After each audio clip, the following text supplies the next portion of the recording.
to Take Two Radio Music. I'm Pam, your host. Happy Hump Day to one and all. And I have a guest today, and I was just thinking of something right before I came on to the show. Last week, I interviewed a band called Message to Venus. Today, my guest is pop rock singer, songwriter, Jupiter in Velvet. Do you think the universe is trying to give me some kind of message? Jupiter, are you with us? Yeah, I'm right here.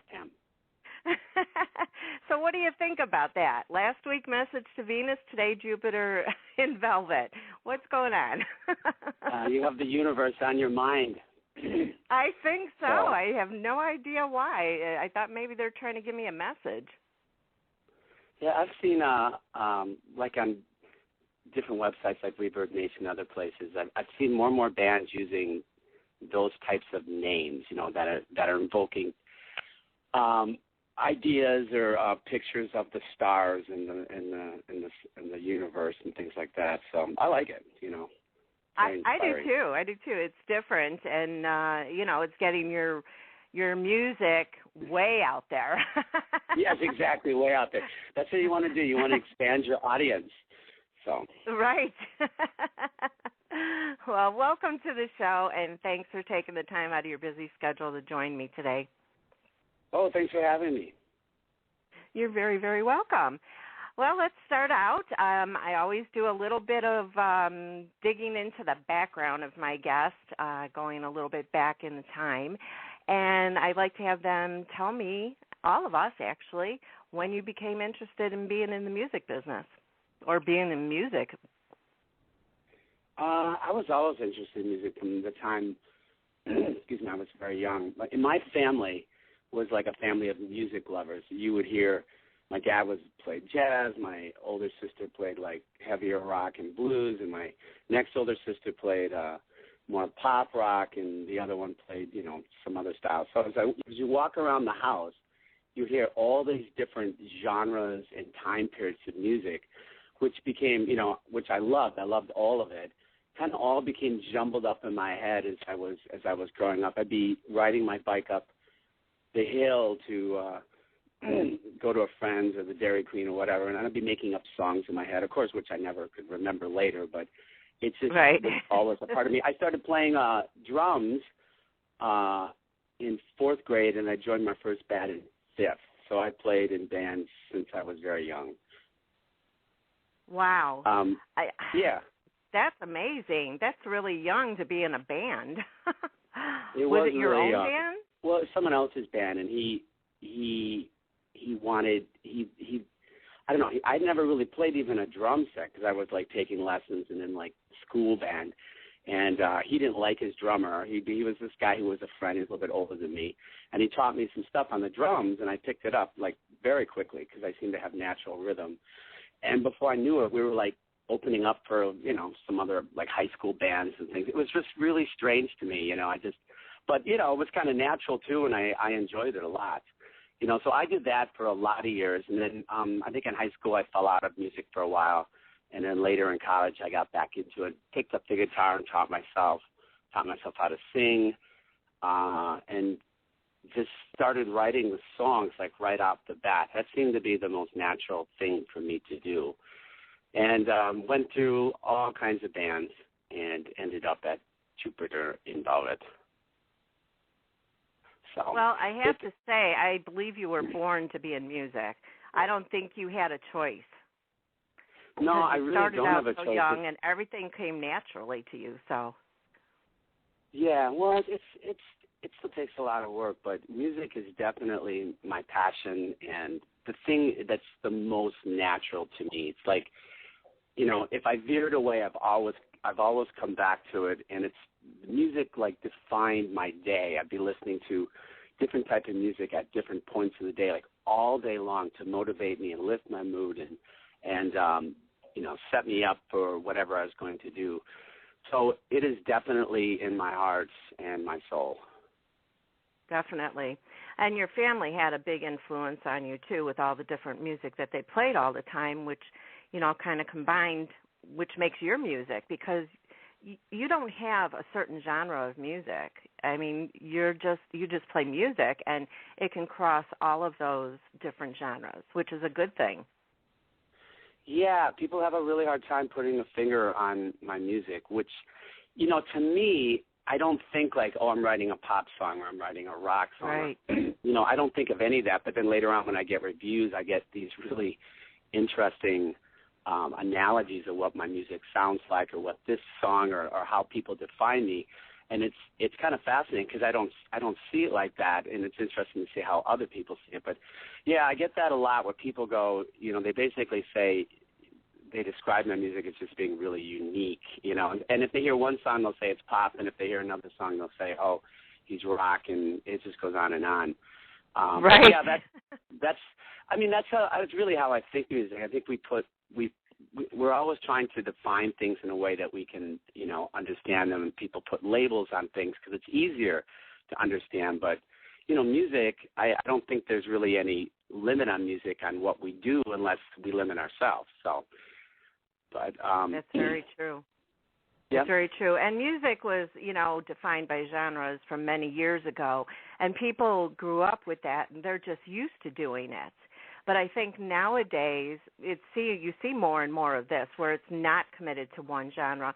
It's just music, and you're going to like it no matter what it is or what you think it is. Yeah, even at festivals, they mix together just really extremes in terms of bands and styles and genres, which they used to not do that kind of thing. Because I think, like me, and I think most other people, like their record collections or the music they listen to is really broad. They may go from hip hop to rock and maybe a little country, and then it's pop. And I don't think people think like that. They just like, if they like a song, they like a song. They're not liking it because of a genre. Exactly. I know that happens more so as you get older, because a lot of, kids, even myself when I was younger, I mainly listened to hard rock music. And as I got older, I learned to appreciate all the different types of music that was out there. I mean, I'll listen to anything from pop to classical. So, and even in different languages, like I like a lot of Italian music, I like a lot of Spanish music. So, it's, as you said, if you like the song, that's it. And that's, how you get to listen to different types. Yep, absolutely. Yeah, it's interesting because, like, for instance, one of my sisters who was a huge Beatles fan, so if you listen to the Beatles, I mean, at that time there really wasn't any genres. There was just simply rock or pop or however you wanted to call it. Mm-hmm. And they just, if you listen to all their music, they went from, like, really heavy stuff to, most of it was pop, rock, but they veered off into different types of acoustic and ethnic acoustic, and some stuff was real heavy, and they just experimented. They just went in whatever direction, and no one thought, this or that about it. That's just how music was and all that. So, yeah, no, I think it's more natural that way. Music is just music. Definitely. As long as I like the lyrics or music so I can dance to it, or whatever mood I'm in, that'll base a lot of what you listen to at that moment, in time. So yeah.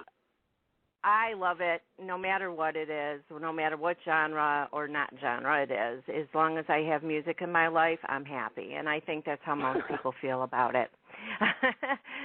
Now, when you write your songs, do you usually use your guitar, or does the lyrics come first? How do you work with that? My songs come all different ways. Probably more of them come from, like, me just starting to play something on the guitar that feels like something or sounds like something to me. It's like I'm in the mood, and whatever I'm playing, I like this. And then I start listening in my head for a melody to go with it, and I start trying different melodies, and then it just depends, but it usually just goes from there. But sometimes it'll start from a lyric line, sometimes it'll start just from a guitar riff, sometimes it'll start from a bass line, and I do it all different ways, and sometimes I purposely try to do it a different way so I can do something different. It's really easy to write a song. I have, like, music in my head all the time, and ideas popping out, but a lot, you know, you have a song idea, and it's a real good song, but it's not different. It's not emotionally compelling enough, the way it feels, or maybe what I start writing. So I just, you know, I start it, but I don't finish it. You know, it has to be the things that I finish are the things that have a lot more meaning, or they're really catchy, like, or they're really, they do something for me. Like, I know I'm going to want to play this song over and over, and you know, that kind of thing. But yeah, the process is, there's no exact process, you know, like for instance, I keep a lot of lyric books, and where I just write down, I think of a phrase or a word that I like, and I just write it down, you know, and they're all random, or I see somebody says something that's really unusual, and if I can remember it later, I'll write it down. So I have these books, and if I have a song idea, if I just have a chord progression, I'm starting to get a melody that I like, so I think, okay. And then what I'll do is I'll page through my books, and then something just pops out at me. I don't try to think what the song is about as much as I just try to match up a phrase with it, and then I go from there. You know, occasionally a song that'll be super impacting in my life, and I know as soon as I start playing something what that song is about, and that song usually comes really fast. You know, it kind of explodes out of me. Whereas other songs, sometimes I'll have the basic song, but in terms of like getting the bridge and just really refining the organization and arrangement, it'll take a while. I'm particular about the lyrics, trying to get as much out of as few lines as possible. Right. Now, it sounds like you have a lot of songs that you've kept. Do you remember the first song you wrote? No, I don't. I'm trying to think. No? No, I can't remember the first song. There's been so many. Been a lot. I mean, it's hundreds and hundreds. Wow. Yeah. Well, at least you'll never run out, because I know you're going to continue writing, so you can always I love to, you know, go back on. Yeah, that's the part. That's probably the part I like the most. I get up every day. The first thing I do is I sit down with my guitar and I write, or you know, sometimes I don't write anything, but that's what I do first thing in the day. That's kind of when my mind isn't quite rational and conscious. It's like I'm still kind of in the dreamy state, and music comes to me at that point because I'm not overthinking it. Well, but, did you ever dream about a song and wake up and write it? Yes, I have. I've woken up multiple times with songs, and sometimes I don't. A lot of times I don't get up and write them down unless I think it's just too good to pass up, you know. And I probably should get up more. But there's been ones I've gotten up and I've had like the whole song was there, the chords, and I don't, you know, I had hear the chords, and then I got to figure out what I'm hearing, and then I'd have the riff, and I'd have pretty much the basis of the words, and then I'd write it down and make just a little recording on my phone or something, and or back in the old days, my boombox, and then go back to bed and get up in the morning and finish it. But it definitely comes all different ways. It's there too. It's a really strange thing. People used to say, I used to read, you know, writers and musicians talking about the idea that it's all kind of out there and you're tuning into it. And I thought, oh, that's not right. I think it just comes from inside you. But as I've gotten older and written more, I've become much humbler in realizing that it is kind of out there, and you're tuning into it. You're tuning into all, depending on, you know, your mindset and your emotions and all this. You're tuning into something much bigger than you, and pulling it in and stuff. That's how it feels now to me. It's just really natural for you, and it's a good thing that if something does catch you, you know, that you dreamt about, that you do write it down or put it on your iPhone or something right away, because how many times have I woken up from a dream and thought, boy, that was really good, but then later on when I want to tell somebody about it, I completely forget it. I just remember it was good. So it's a good thing we have all these electronics these days. Oh, yeah, it's great with, you know, just being able to make a little, I'd be driving in the car and all of a sudden I'm humming something and I go, what am I humming? Is it someone else's song? And I go, no. And I'm like, oh, I like this. So I'll quick, you know, grab my phone and make a little recording and come back to it later to see if I still like it. Yeah. It's really helpful. That's always a good thing. Now, I wanted to mention in 2012 you released your debut album, Screaming the Love Behind the Scars, which is a very interesting title to the album. But you got a lot of strong reviews from both the music industry and fans. What was it like for you to be so well received on your first album? Oh, it was just thrilling because, you put stuff out there. Everyone likes their own music, but you just don't know how people are going to, receive it and everything. And no, I was elated that I felt like this direction for Jupiter and Velvet, and where I was basically I'd been in more like let's say the previous band I'd been in had been more restricted. Like it was just more like rock and some harder rock, and the people in the band did not like any pop elements, and there's certain things they didn't want to do. So it was restricting to me, and this was just when I started Jupiter and Velvet, it gave me the opportunity to do everything I like and just do what's natural, and people seem to really like it. I've gotten much more positive response than I expected, so it's been good. I would bet. Oh, listen to me. I would bet it was overwhelming the first time that you were seeing all of the responses to it, but in a good way, and you knew you were on the right path. That's exactly it. That's well said.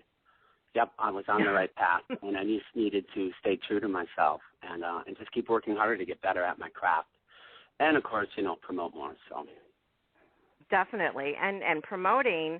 Thank God again for social media, because you get to have your music heard by people from around the world, whereas before social media, you pretty much had to stick with, your wherever you were living at the time and gigging, because you don't have, as an indie, a lot of money to go out there and promote it and send it to the labels and go on tours and things like that. So I think social media has played a big, big scene, for people like you that are indie pop artists or rock artists or whatever artist you are. Yeah, social media has leveled the playing field. Now, of course, so you can get somewhere much faster, but at the same time, it's made it more available, so there's way more bands, so there's more competition, so it's harder. That's true. It's easy to get heard, but then it's also harder to get heard because there's just so much stuff out there that someone hears you and they go, that's good, but you're just one of so many, and then they forget. And so you have to keep thinking outside the box to find a way to make an impression, to get people to really stop and pay attention so the music can affect them inside, because that's when they're going to want to make it their own. But it's great. Without social media, I mean, it would be so difficult, because the gigging thing, at the local and building out, which I've done, is just, it's exhausting. It's so hard. And you get so far, but there's so many frustrations. It's a tough life. Oh, I know. I used to go out with a guy in the band, and I saw how they struggled, and they would go different places, different states here in the U.S., and they would, drive everywhere they went, and if the van broke down, God forbid, it was just, it's very, very, very hard. And living on Cheetos and pop, or you know what I mean? There's no money to be made, even if you do go do that gig, because then you got to pay the musicians, you got to pay for the gas, you got to pay for whatever, and by the time you're done, you're actually still owing yourself money. Yeah, there's a lot. I mean, if you want to do a good thing, you want to have your own sound man, light man. There's all this stuff involved. But yeah, thank goodness for Twitter. Yep. Now, what a lot of people probably don't realize that are listening right now is that Jupiter and Velvet is you. It's not actually a band. Now, how did that happen? How did you go by the name Jupiter and Velvet? It was a phrase, and in my book, and I wrote a song called Jupiter and Velvet, and that was the title track of the first song on the first album. And But that was the last song I wrote for my last band, and people really liked this song. Like we played, I didn't play it out that many times, but everyone came up after the shows and commented on that song, and I sent out some demos, and radio people really liked the song, and I just liked the name. I've also had an obsession with space. And I like combining, like I'll have lists of different words I like, and I'll combine weird combinations. Like I like velvet. I like the material. I like the word. So I combined the two words, and then it was sitting there. And then this when I had this chord progression and riff for the song and the melody, I was looking through my book and I saw that, and I go, oh, that's it. And then from there, the song just evolved. And when that last band broke up, I just looked at that song and I thought, that's where I ended. That's a good place to begin, and that's who I'll be. That'll be the band. That'll be me. And it's worked out well. People like the name. I like the name. I love. Well, it sticks in your mind. Yeah, I have I like words. They're almost juicy to me sometimes, and I just like certain words put together. I savor words, and I like the phrase a lot. And it has other types of meaning to me. And but yeah, no, it's people remember it and they like it. People comment, tell me they like the name.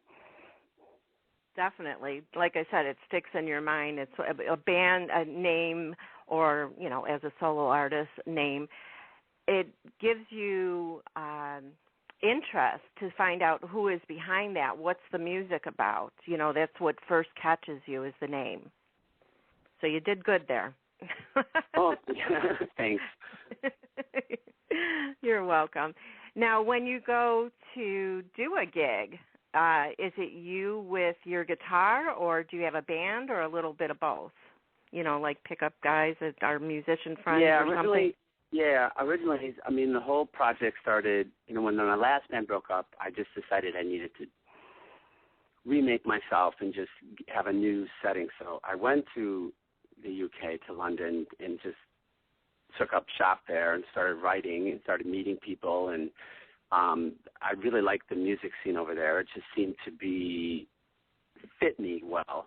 And I started the Jupiter, and I had a band going, and we did gigging, and we started playing, and I was writing this album, and then the album came out, and shortly after that album came out, I started having some health issues, so I had to come back to the U.S. to deal with it.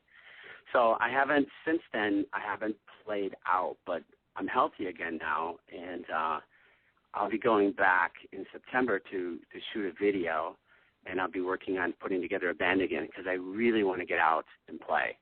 I've been writing and recording, and I just love playing live. So, yeah, there's nothing like a live show, and I'm so very happy that your health is back and you'll be able to do that because, without your health, you can't do anything. So that's good. I'm glad to hear that. Now, I have to ask you because I did not realize in the beginning when I was listening to your music and see you on Twitter and playing your music on Music Mondays and such, I thought that you were born in the UK. I thought you were born in England. And here I come to find out, reading more, that you're actually American, but you moved to the UK. And so that was a surprise to me because I thought when I was going to speak with you here, I was going to hear this British accent. Oh, this English accent, can you imitate that? No, not that well. So I won't insult the British with a bad performance of their very likable accent. And of course, they would take notice with us because they always say, what accent are you talking about? Yours? That's what they would say to me when I was over there and I'd be talking. Is how much I like the accent. They go, what accent? We have no accent. Yeah. You have an accent. Right. Right. So. That even happens within the United States. I'll be speaking to somebody, you go down south. right? Mm-hmm. Yep. Yep. And they're like, I like your accent. I'm like, I don't have an accent. To me, Chicago doesn't have an accent. But as I listen to people, it's like, yeah, maybe we do. But I have to hear it from somebody else talking that's from Chicago, and then I'll say, oh, yeah, I guess we do. We kind of talk through our nose or something. I don't know how to explain it. Yeah. Yes, something like that. That doesn't sound like it to me, but those East Coast people, they have an accent, so. Definitely. Yeah. Especially deep down in New York and that, and quite a few other places on the East Coast. So anyway, with that said, I was wondering, how do you feel that the U.S. versus the U.K. music differs? Well, there's a lot of similarities. I think just with the UK, there's just there's more in terms of like what is played on the radio and bands. There's just a bit more innovation over there. There's a little bit more. I think as a whole, they're a little ahead of the grade. They hear something in the U.S. and then they take it farther, and then they branch off into new things quicker. Our industry is more. It's so big, It's like an ocean liner. It takes a long time to turn, and they're more like a mid-sized cruiser, so they can turn quicker to the trends of music and adjust faster. And that's one of the things I like about the music scene. There's a lot, and rock is having a hard time in the U.S. It's still alive and well, but in terms of radio, it doesn't get. Yeah, and the hip hop and all those people are so smart. They're great business people. Figured it out, and they basically just, were better at the whole business end, because if you get control of the radio, you get control of an awful lot of stuff. So they exactly. So it's and I think too is there's a lot of cannibalism in music here, where people, it doesn't branch out as fast. There's not as much. There's a lot of good stuff though. Every time I listen to a music show like yours or like all the other ones I'm on, I hear so many great new bands and songs, and I go, wow, this is so good. Why? You wonder why it's not bigger, but then I know why, because it's so difficult. You're competing not just with so many artists, but you're competing with people who have more power based on what they on their connections and networks and their money. So it's much harder to break through. That's very true. People wonder these days, a lot of indies, especially the ones that are just starting out and are still somewhat naive to what goes on in the music business. They can't figure out why. They think their song is so great. They have a lot of, fans, a lot of people that purchase their music on iTunes or Spotify or somewhere, and they can't figure out why they can't get their music on the radio. It's not that easy. If you don't have the money or the power or the connection, forget about it. It's not going to happen. Yeah, there's very, very limited spots, particularly on terrestrial radio. Internet is the savior for the indie band, because anyone can start an internet radio station. There's so many, right? And there's so many, and it's mostly what I found. It's like the stations are created by music lovers who they're not getting rich. A lot of them aren't probably making any money, but they love music and they love promoting music, and they've created an opening for all the indie bands and independent artists like myself. Yeah, I had originally started Take Two Radio to do interviews with everybody in the entertainment business, whether you're an actor, an author, a director, a musician, anything in the entertainment.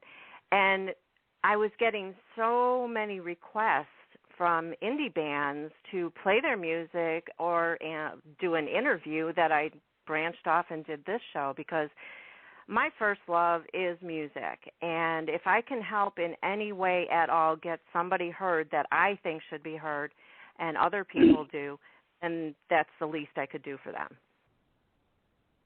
Yeah. Oh, that's awesome. And it's because of people like you that the I would say the underground music scene is really thriving. There's just a lot. All you have to do is go on the internet and start exploring it, and there's just so many good new bands, and doing lots of different things. At some point, everything stays the same, as I say, until it changes. And it's like at some point there'll be a tipping point where people it's kind of like what happened in the late 70s, where people just got kind of fed up with the mainstream radio and the punk and the new wave and all that stuff. Right. That was gradually pushing up. It was new. It was fresh. It was real. It was like edgy. It was getting back a little simpler in terms of the overall sound, but original. And finally, one band broke through, then another, and then it just exploded and buried a lot of the traditional mainstream artists. They had to adjust and adapt to what was happening, and that's what will happen again. It always does. Things vacillate between, one extreme to the other. That's so true. Anything that is old becomes new, and vice versa. Yeah, so. yeah. You see that in fashion all the time. You see that, whatever it is. Like whether it's tie dye or moccasins or whatever, like right, fashion. Right. And you see that, and you think like, okay, that's like the second or third time my oldest sister wore that back in, way back when, and all that. Yeah. So never throw out your clothes or your shoes, because eventually it's going to be back. Yeah, that's for sure. That's exactly right. Yep. It'll be called vintage instead, so that'll be a good thing because you'll fit right in, and you didn't even have to spend any more money. Right. So let's get to your second album. Was called Shut Off Your Mind, and the title track received over 300,000 downloads, as well as topping the UK Reverb Nation charts. That is unbelievable. I mean, my gosh, people, they love your music. To have you top the charts like that, because that's huge. Oh, yeah, it was, people really liked the song, and I promoted just like a madman. But I was lucky. I mean, if you promote it like crazy and people don't like it, it doesn't matter. But exactly. But I got just nothing but really, really strong positive feedback on the song. It's just a really powerful, catchy song, and everyone who hears it likes it, which is really great. You just don't know when you do a song. You think, oh, this is really good, and people go, But that one really seemed to catch a lot of people in a good way. Yeah, that song really helped jump me up in terms of the amount of fans I have and the amount of people listening to my music, and definitely in the amount of radio stations carrying my music and playing it around the world. I made a big jump with that album, and particularly with that song. It was just a kind of a game changer for me. So. Yeah, definitely. And like I said, you get people then all over the world that are listening to it, and it's so many more fans that way. Now, how do you choose which songs make it to an album? Well, some songs so when I'm writing, so I'm writing songs all the time, and I keep a list of the songs so I don't forget about one, and and then I'm rehearsing songs too. So I write in the morning or afternoon whenever I get up, because I stay up really late at night.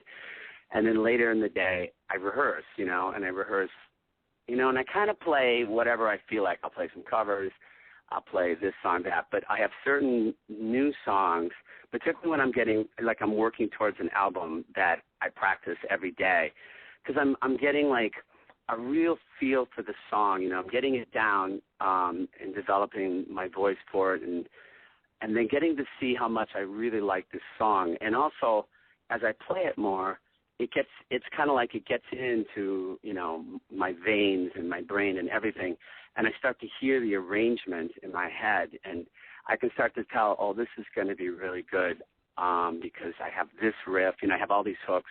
I like this song. I really like it, and so that'll go on the list.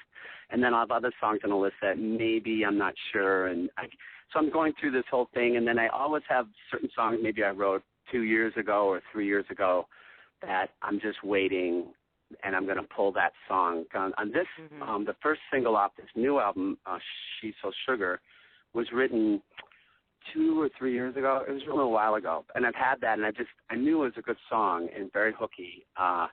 So it's just waiting for when I thought it would be a good one to do, and so I had that on the list, and I never liked how I sang it, so I just had to practice it long enough till I liked my vocal, and then I was like, and then I had an arrangement of what I was going to do with the song, and then I knew it was going to work. Well, I tell you that. You still don't know what's going to work till you start recording it, because sometimes I start recording songs, I go, oh, what was I thinking? This is awful. Yeah.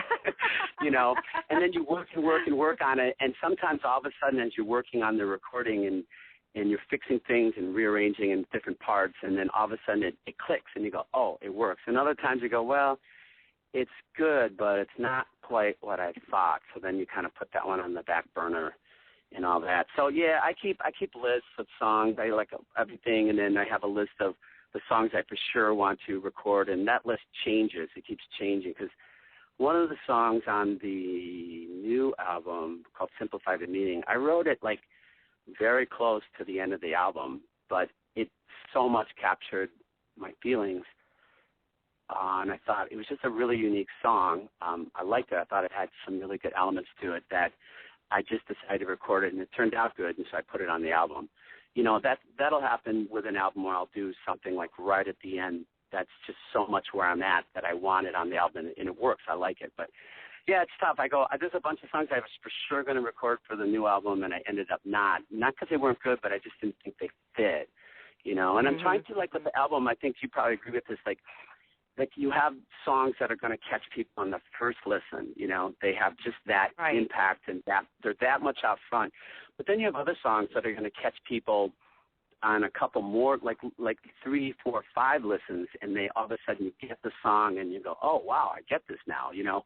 And so it's like you're giving people satisfaction, you're kind of stretching it out. So as they go along, all of a sudden they start to appreciate and enjoy more parts of the album, because there's different textures and flavors and colors and emotions and styles that they weren't necessarily expecting or they're used to. And so that's what I try to do on the album as well. Like this album, the new one, I'd say the first 8 songs are like pretty much right there.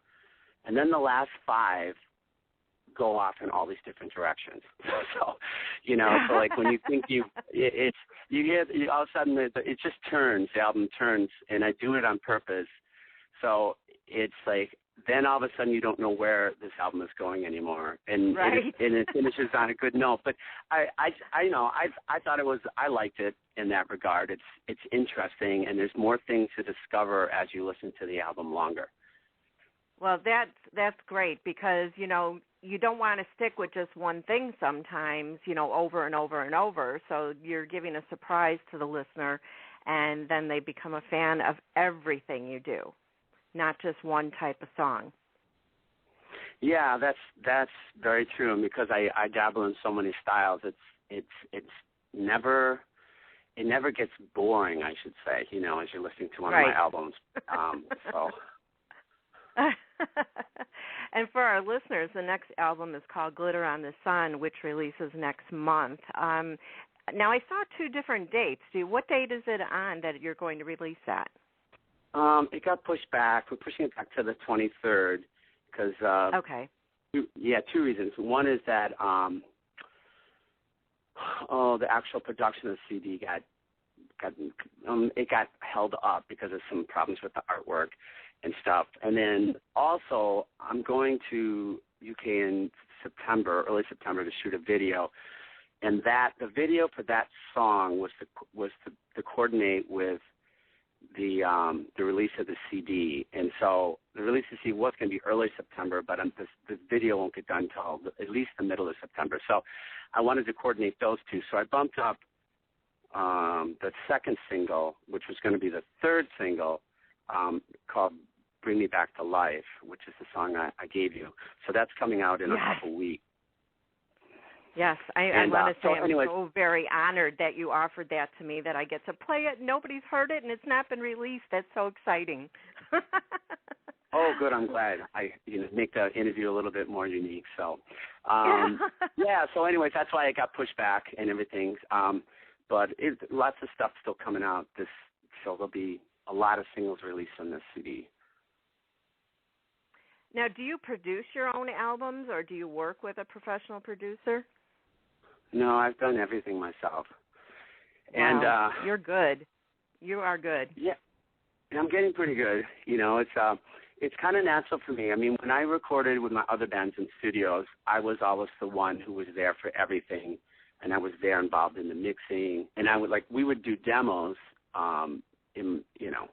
in our recording space, and I would record and mix the demos, on little machines. And then in the studio, I wrote the songs and I arranged the songs, and I was there with the person producing or mixing and working with him on the final outcome. So I learned a lot from that, and I think I have a pretty good ear for mixing, but I've been learning a lot about just getting this overall polished, finished sound, and I'm getting better. People don't complain, at least, so it's coming. And the other reason, it's like, there's some people I'd really like to work with. It's just that I also am such a perfectionist.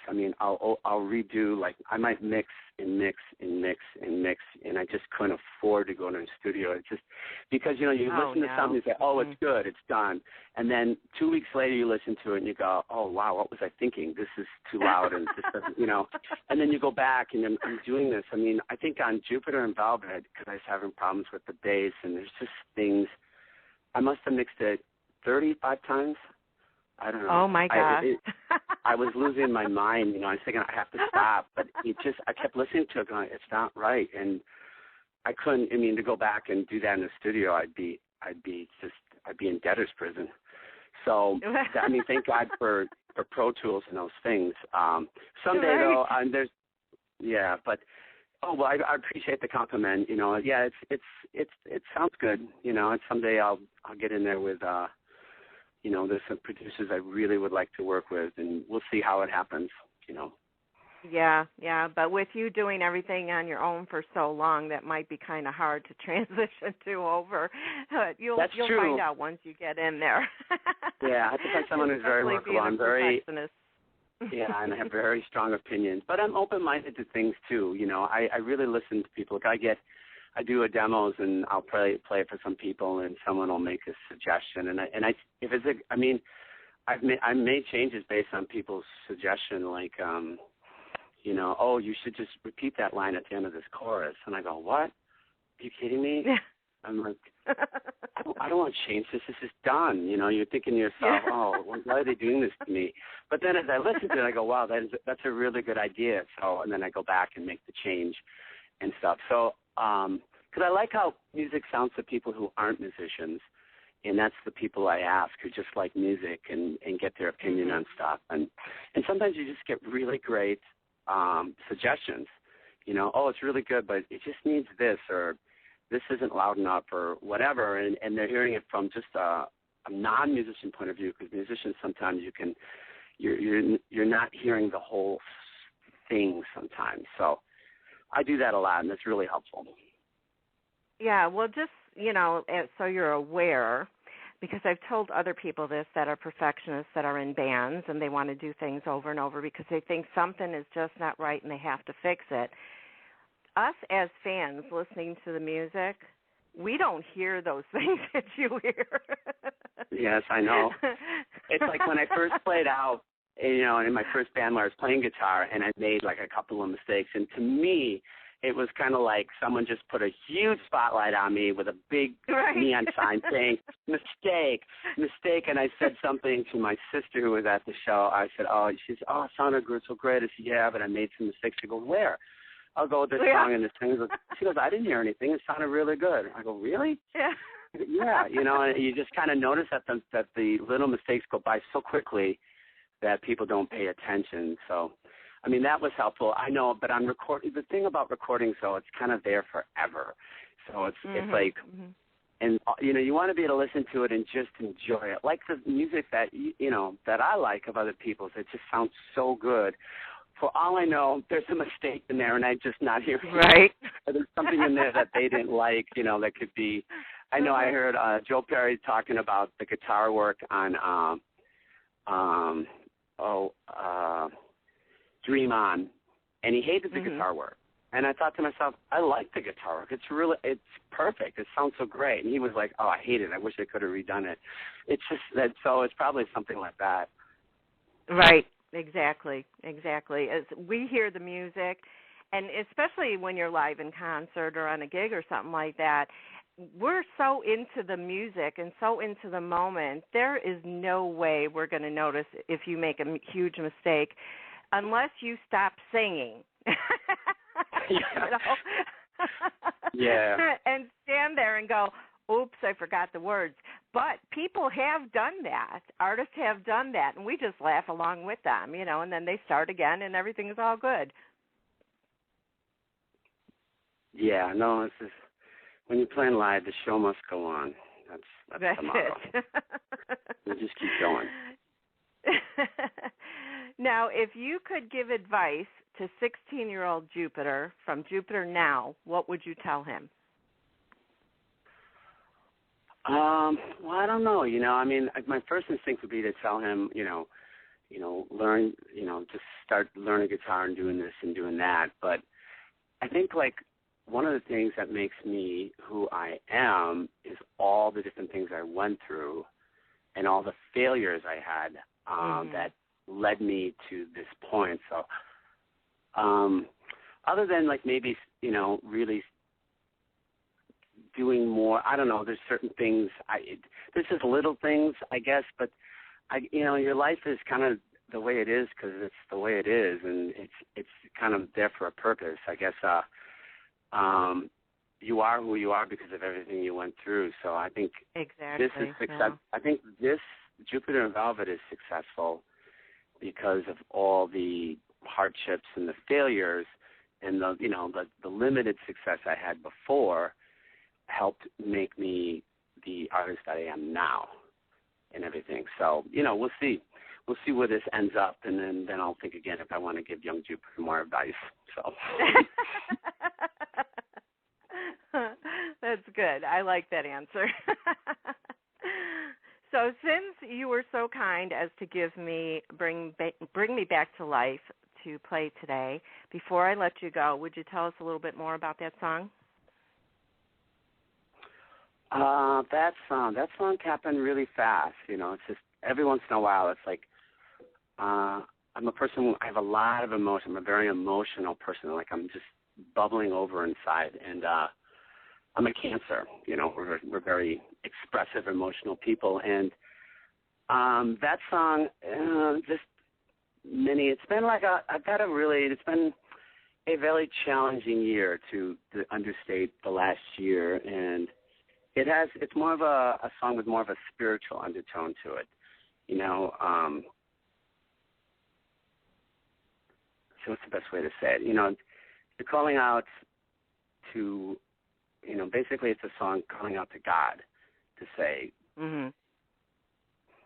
bring me back to life, I'm ready to let myself, release myself to love, I'm ready for your love. I'm ready to grow as a person and make the changes I need to make to evolve into the next part of my life.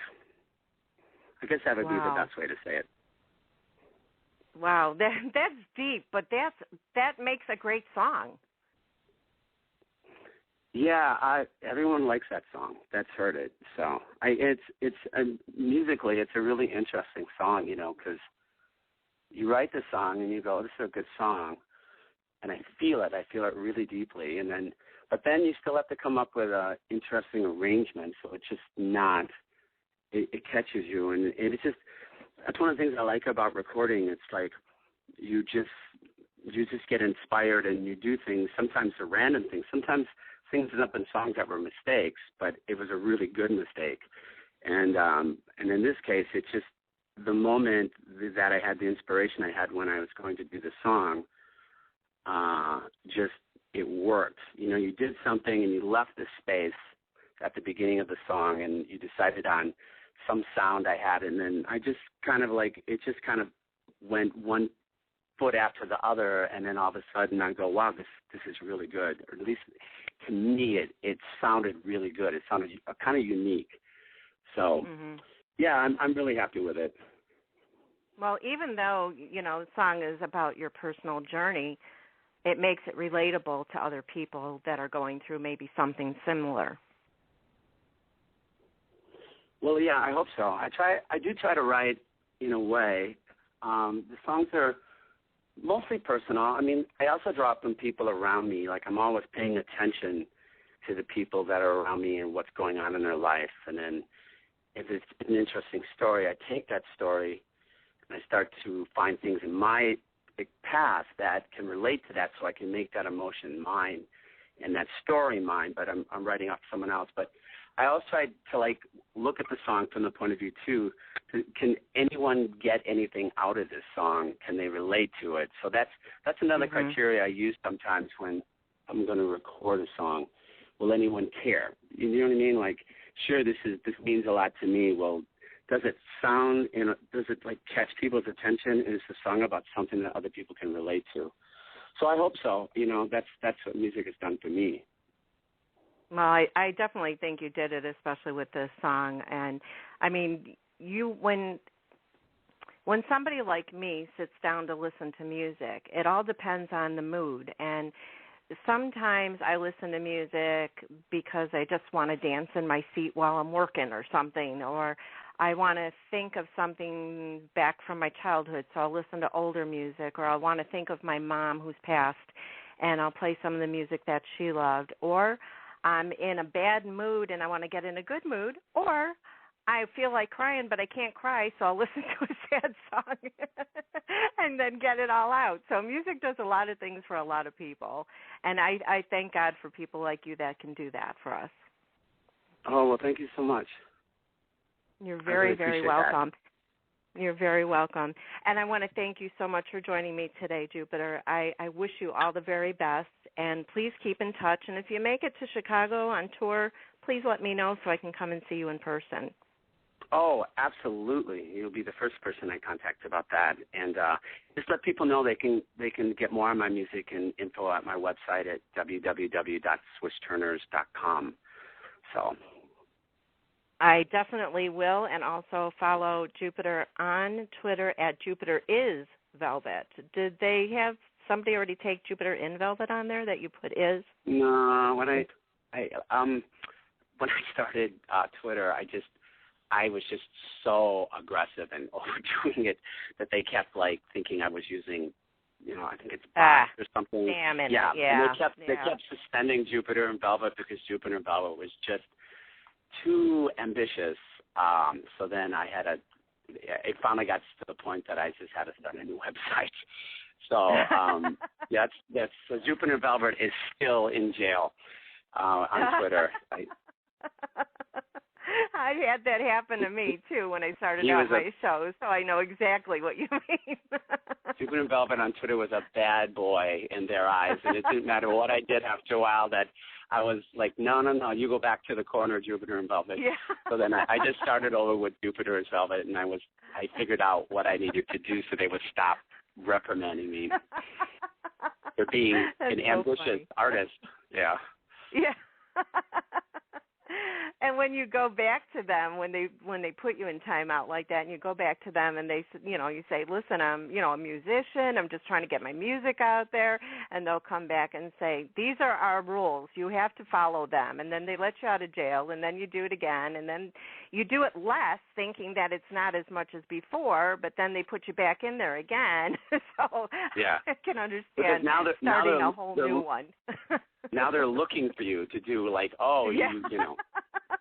You added 5 new friends, you know. Oh, he's doing it again, you know. So, yeah, it was bad, but no big deal. Yeah, you're out there, and that's all that matters. Also, for our listeners, like his Facebook page for Jupiter in Velvet, and pick up his new album, Glitter on the Sun, September 23rd, and I'm so looking forward to that video, too. Yes, I'm really excited. I'm working with a very talented up-and-coming director in the UK called Simon. His name's Simon Riley. He's very good. And so I can't wait to do this. He's got some great ideas, So we'll see. Hopefully it turns out as brilliant as it sounds. So, and that'll video come out, probably about the same time right at the same time that we're releasing the album on September 23rd. Awesome. Well, be sure to tweet it to me because I have an indie video channel on my website. Oh, good. I will definitely add it to that as well as tweet it out and put it on Facebook and that. Awesome. That sounds great. Okay. Well, thanks again, and you enjoy the rest of your day and your time here in the U.S., and have a safe flight back when you go to the U.K. And say hi to my UK friends out there. You bet. I'll do that, okay? Thanks so much for having me. Take care. Thank Bye. you. Take care. Okay, for our listeners, here is a brand new unreleased single called Bring Me Back to Life by Jupiter in Velvet.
a brand new song, Bring Me Back to Life by Jupiter and Velvet, soon to be released. I'm going to play another song that is his recent release, and it's called She's So Sugar.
And that's She's So Sugar by Jupiter and Velvet. And if you love what you heard, be sure to pick up his music. You won't be sorry. And, of course, you'll get some nice surprises in there. As he said, he likes to change up his music and his albums. So I think that you'll be very intrigued just by saying that to go and check it out.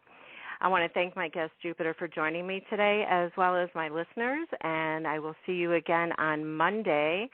I believe that's the 18th for our Music Monday show, where we play an hour or so of indie music from around the world. And with that, I'm going to say enjoy the rest of your day. Have a wonderful weekend. It's coming soon for those of you working. I know you couldn't be happier about that. So take care, everybody, and God bless each and every one of you. Get connected with Take Two Radio Music on Facebook or Twitter at Take Two Radio Music. Or for email updates on future shows, follow at Blog Talk Radio. For previous episodes, upcoming guests, and more, visit TakeTwoRadioMusic.com.